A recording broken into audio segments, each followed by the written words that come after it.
A couple of days ago, you may have had the rather exciting experience of watching me unbox the Ultimate Racing Cockpit. Now, this is not my words, this is the words of the manufacturer. So if you're going to say that, you better live up to expectations, because I kind of take things a little bit literally. So when you say ultimate, it better be ultimate. And on paper, it does look pretty good. After all, it comes with a seat which is movable on a slider, so you've got easy adjustment backwards and forward. It comes with a gear shifter attachment. It even comes with a monitor stand, and the whole thing is pretty sturdy.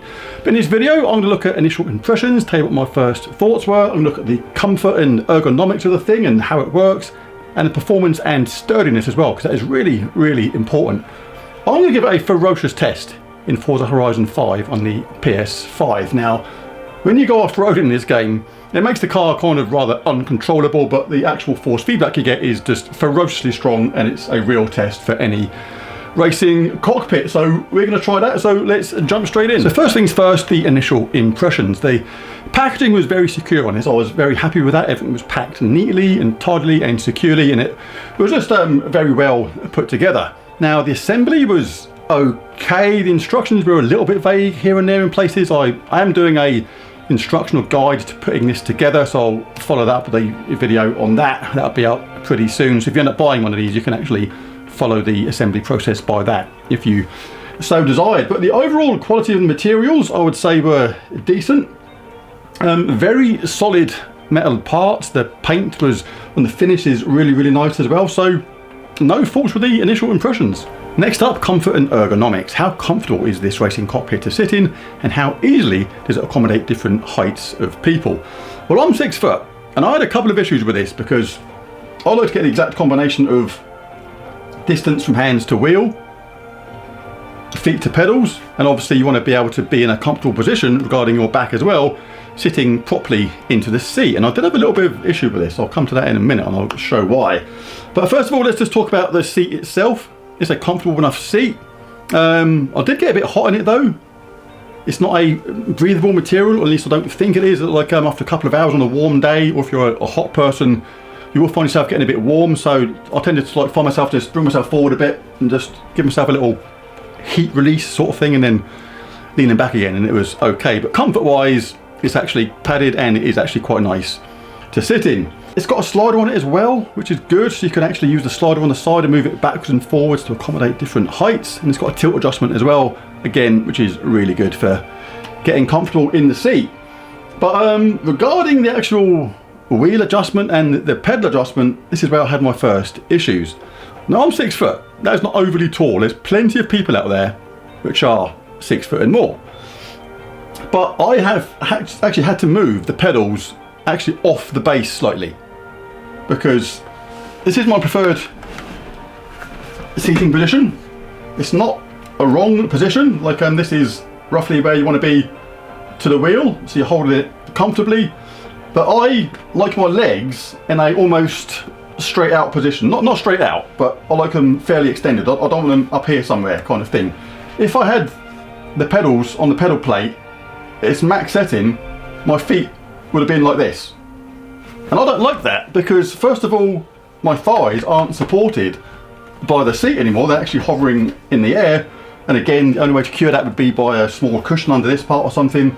Or the other way to do it is to move the pedals slightly back, in which case they'd be moved ever so slightly off of that plate.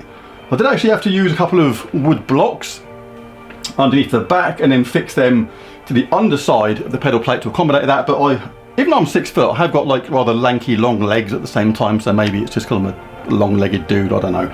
But if you've got long legs, you may have to actually think about that side of things, but it is work-aroundable.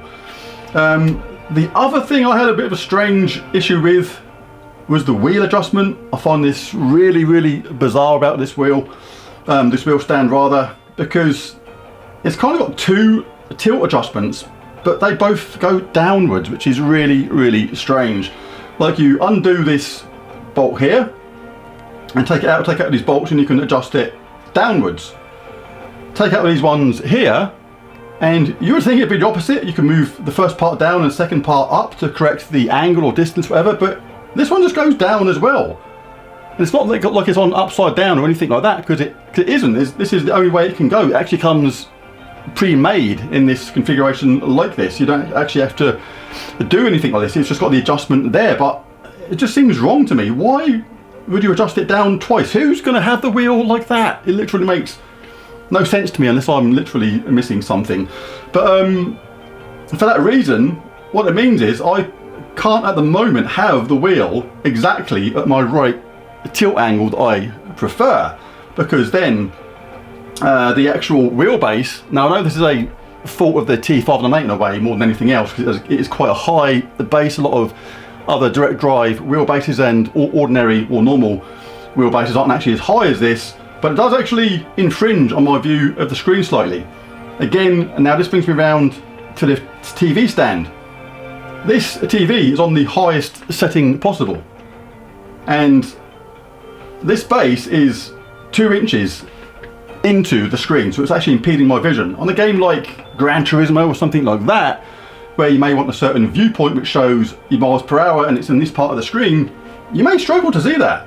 Look, I'm quite, tall, and I'm seeing above as best I can, but I would have to actually lean forward to actually see certain parts. So I am going to get around that side of things by using a separate monitor stand. I'm going to take these bars off and use a separate monitor stand that's coming tomorrow, and I'll show you how I did that to work around this so I can have the monitor at a height where it's not infringing on my vision. Now, I know a lot of people do actually like this viewpoint where the monitor actually kind of does actually impede your vision a small amount regarding the wheel, because on certain games, particularly on PC, you can actually have a viewpoint where it shows the dashboard and then the wheel, and it looks like basically the wheel is part of the game, so it's meant to actually infringe upon your view slightly. But for certain games, I just don't really want it. I want to be able to set this as I like it without having to actually think about things like infringing upon the screen. But like I say, that is a small part to do with the T598, but also some more adjustment on this would have been nice, like height and tilt, like tilt down and tilt up again, to actually correct that so I can lower it and then tilt it the other way, but you just can't. It's a bit of a shame, but because apart from that, it's a very adjustable unit, but I just can't understand why that part of it is as it is. Now, the gear shifter mount, very, very straightforward, fixes on either side. So if you put it on the left hand side or the right hand side, it's very easy to fix on, and it's very nice and sturdy. It's a decent thing. It doesn't move anywhere when I'm changing gear. Works good. Right, next up, sturdiness and performance. Does it wobble or flex under strenuous use? This is a direct drive wheel. Yeah, it's not the strongest direct drive wheel in the world, the T598, but it's strong enough. And if there's any issues with this frame, this should show it up.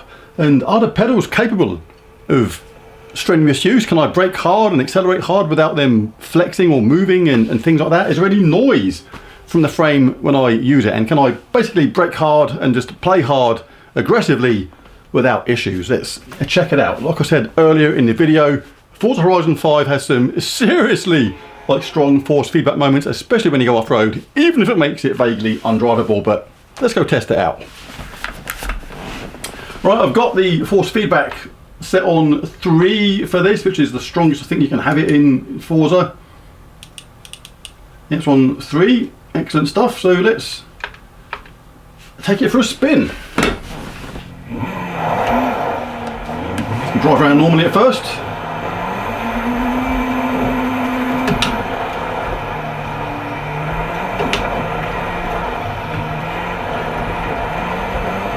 Brake really hard. Like I say, if I didn't have my pedal mod, if you like, on it, then there is some flex on the pedal mount. Let's go off road.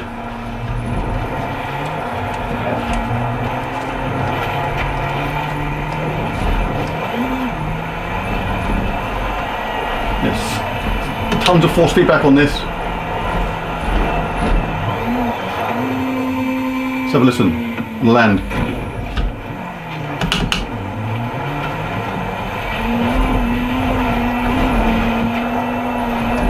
Probably see and hear how much force feedback there is on this game. Is absolutely tons. It's really good. Now, the only thing I am slightly concerned about is the amount of vibration in a game like this. If I reach out when I go off-road and film my TV, it is taking some of that vibration, because the TV mount is actually mounted directly to this cockpit.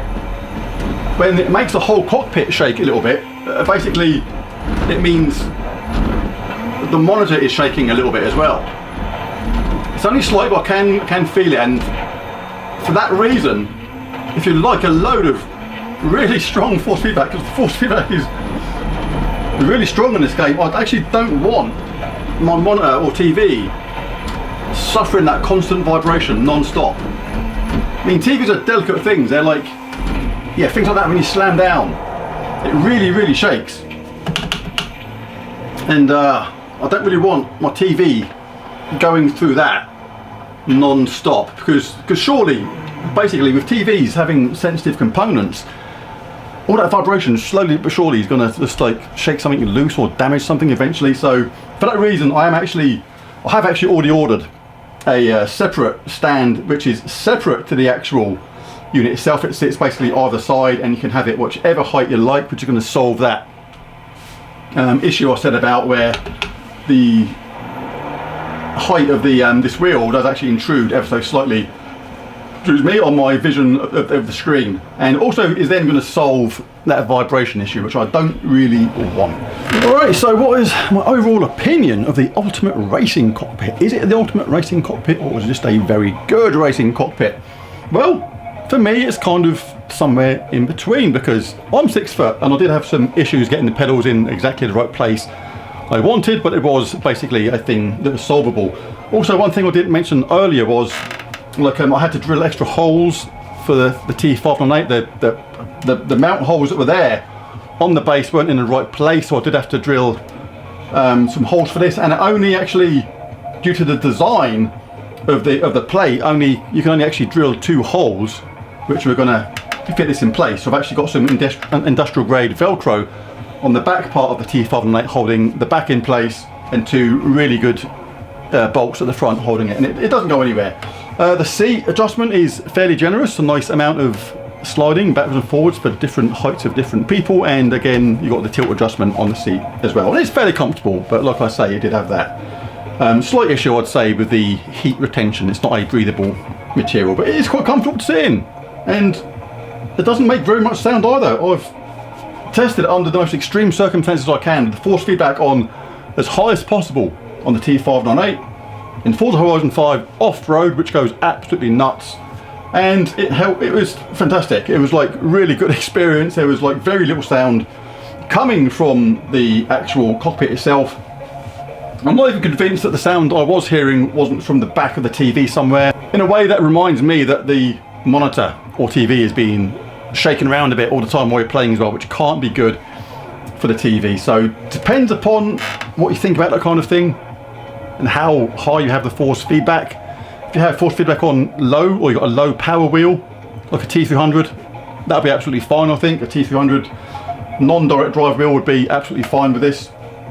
I think with the monitor on this stand, but anything direct drive, I think if you don't want your TV or monitor shaking around a bit as well, maybe a separate stand for the monitor might be a good idea. But apart from that, and the slight issue with the angle on the wheel, which was a bit odd, then it's a really good racing cockpit, and I thoroughly enjoy using it. But there's the video. If you enjoyed it, it'd be really cool if you bash that like and subscribe button, and I'll catch you again in the next one. Thanks for watching, and bye for now.